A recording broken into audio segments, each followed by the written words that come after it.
Hi అండి, నేను మీ Lakshmi village ఫుడ్స్కి స్వాగతం. చూస్తున్నారా? ఇది ఏం కర్రీ అనుకుంటున్నారా? ఏం కర్రీ మీరేం చెప్తారు, నేను చెప్తేనే కదా. ఇదిగోండి, ఈరోజు నేనైతే కొత్తగా ట్రై చేశాను. నేను కూడా ఎప్పుడు వండలేదండి, ఇదే ఫస్ట్ సారి వండటం. కూర అయితే మాత్రం చాలా రుచిగా వచ్చింది, చాలా బాగుంది. అన్నం, రోటీ, చపాతీలోకి బాగుంటుంది, సాంబార్ రసంలో కూడా బాగుంటుందండి, చాలా బాగుంటుంది. ఒకసారి మీరు కూడా ట్రై చేయండి. ఎలా వచ్చింది అనేది మీరు నాకు చెప్పుదురు. కానీ చూసారా, పచ్చిరేయులు దోసకాయ అండి, దోసకాయ పచ్చిరేయులు. సరే, ఎలా ఉందో, చాలా అంటే చాలా బాగుందండి. చూడటానికి, తినడానికి కూడా టేస్ట్ ఇంకా బాగుంది. మీరు కూడా చేసుకుని, ఇది రాలేని వాళ్ళు చాలామంది, ఇంకా చేయలేని వాళ్ళు ఉంటారు కదా, కొంతమంది చేసుకుంటారు, ఇంకా రాలేని వాళ్ళు ఉంటారు కదా, నేను వాళ్ళ కోసం నేర్చుకుంటారని చెప్పి నేను ఈ వీడియో చేస్తున్నానండి. ఇది ఎలా చేసుకోవాలో మనం వీడియోలోకి వెళ్తూ మాట్లాడుతూ చేసుకుందాం, సరేనా? రండి, ఇప్పుడు రొయ్యలును దోసకాయ కూర ఎలా చేసుకోవాలనేది నేను మీకు క్లారిటీగా చూపిస్తాను. రండి, వెళ్ళిపోదాం వీడియోలోకి.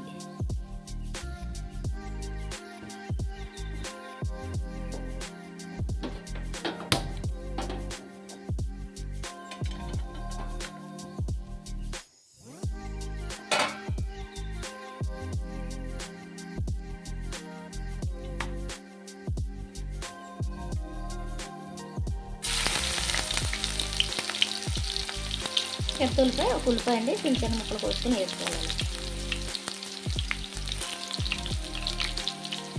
4 పచ్చిమిర్చి చిన్నగా చేతులు కోసుకొని ఇలా వేసుకోవాలి.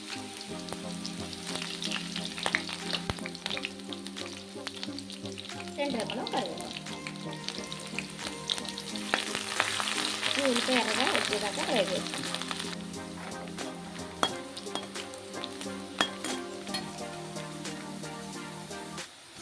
కొద్దిగా పసుపు,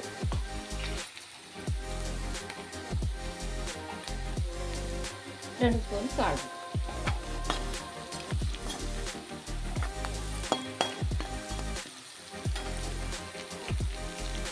ఒక టమాటా చిన్నగా అల్లం ముక్కలు కోసుకొని వేసుకోవాలి.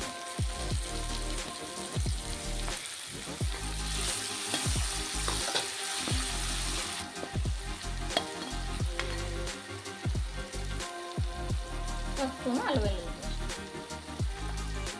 పచ్చివాసన పోయేంత వరకు ఫ్రై చేసుకుందాం. అల్లం వెల్లుల్లి,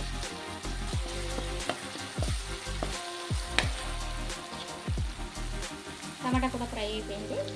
ఇది దోసకాయ, ఒక దోసకాయ అన్నమాట, 1/2 కేజీ దోసకాయ. చిన్న ముక్కలు కాదు, పెద్ద ముక్కలు కాదు, ఇలాగా కట్ చేసుకుని వేసుకోవాలండి. ఇది దోసకాయ సేదు ఉంటుందండి, మరీ పచ్చిది కాదు, మరీ ముగ్గింది కాదు, మధ్యలో ఉన్న చిన్న దోరగా ఉన్నది తెచ్చుకోండి, బాగుంటుంది.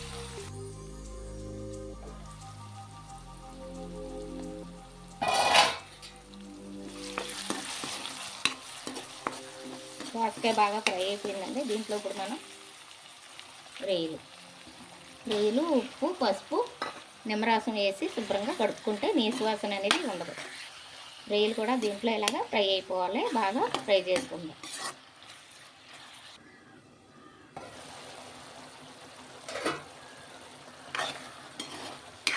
వాటర్ అంతా ఎగిరిపోవాలండి, ఇంకా కొంచెం వాటర్ ఉంది, చూసారా వాటర్ ఎలాగ వచ్చిందో, ఈ వాటర్ అంతా ఎగిరిపోవాలన్నమాట. ఇదంతా ఎగిరిపోతే చాలా బాగుంటుంది.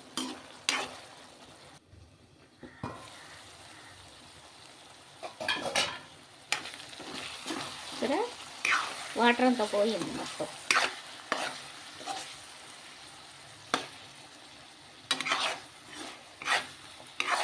వాటర్ పోతే ఇలా ఆయిల్ వస్తుంది, చూసారా ఇలాగా. ఈ ఆయిల్ అలా వచ్చినప్పుడు ఇంకా అయిపోయినట్లే అన్నమాట, ఫ్రై అయిపోయింది. ఇందులో ఉన్న వాటర్ అంతా పోయింది కాబట్టి ఇప్పుడు మనం దీంట్లో కొద్దిగా కారం వేసుకుందాం. ఒక చెంచా వేసి అందులో సగం అన్నమాట, చెంచాలో సగం. దాంట్లోనే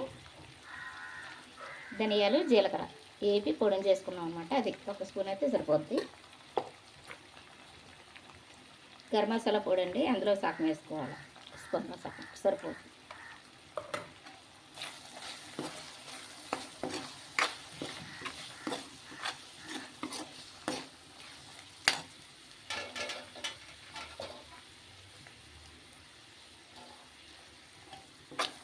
ఇది కూడా కొంచెం సేపు ఇలాగా మసాలాలు వేసుకున్నాం కదా, కారమును కొంచెం ఫ్రై చేస్తాం.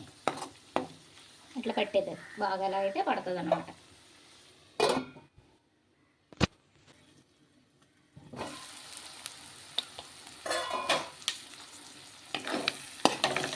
పెట్టేసి బాగా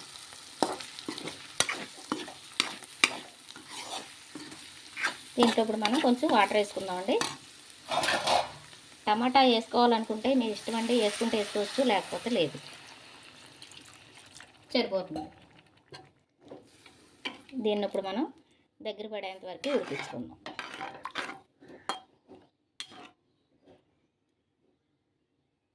మూత పెట్టేసి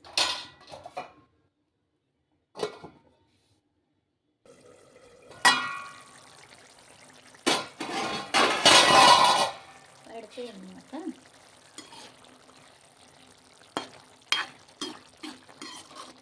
దగ్గర పడిపోయింది కదా, కొంచెం ఉంది. ఇలాంటప్పుడు కొద్దిగా పుదీనా, మీ ఇష్టం అండి, పుదీనా వేసుకోవాలనుకుంటే వేసుకోండి, లేకపోతే లేదు, అది మీ ఇష్టాన్ని బట్టి. నాకైతే కొత్తిమీర, పుదీనా, కరివేపాకు ఎక్కువ వాడతానండి నేను, అలా నాకు ఇష్టం అన్నమాట. వేసుకోవాలనుకుంటే వేసుకోవచ్చు, లేకపోతే లేదండి. పుదీనా అయితే మీ ఇష్టాన్ని బట్టి. ఒక్క 2 నిమిషాలు ఉడికించుకుందాం.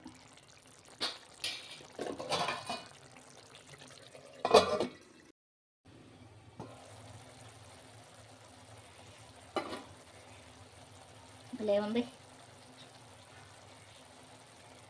సరే ఎలా ఉందో, బాగుందా? టేస్ట్ అయితే చాలా బాగుంటుందండి. ఒకసారి ఈ విధంగా చేసుకుంటే కదా తెలిసేది ఎలా ఉంటుంది అనేది. చేసుకున్నది తినాలి. ఏదైనా ముందు నుంచి ఫస్ట్ నుంచి చేసిన కానించి వీడియో ఫస్ట్ నుంచి చూడాలండి, కడవరికి కూడా. అలా చూస్తేనే ఏ వీడియో ఏ కర్రీ ఎలా చేసుకోవాలనేది రాలేని వాళ్ళకైనా తెలియలేని వాళ్ళకైనా చక్కగా తెలుస్తుంది అన్నమాట, బాగా వస్తుంది. మాకు రాదు, మాకు అలా రావట్లేదు, ఆ టేస్ట్ రావట్లేదు, కుదురుతలేదు అన్నమాట అసలు అనుకోకర్లేదండి, ఎవరికైనా వస్తుంది అన్నమాట. చూసారా ఎలా ఉందో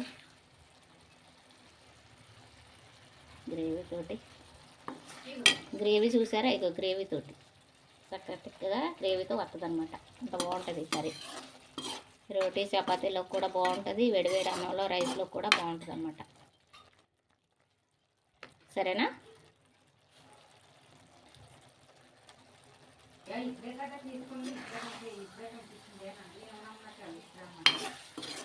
మళ్ళీ వాళ్ళకి అవసరం కదా, అందుకని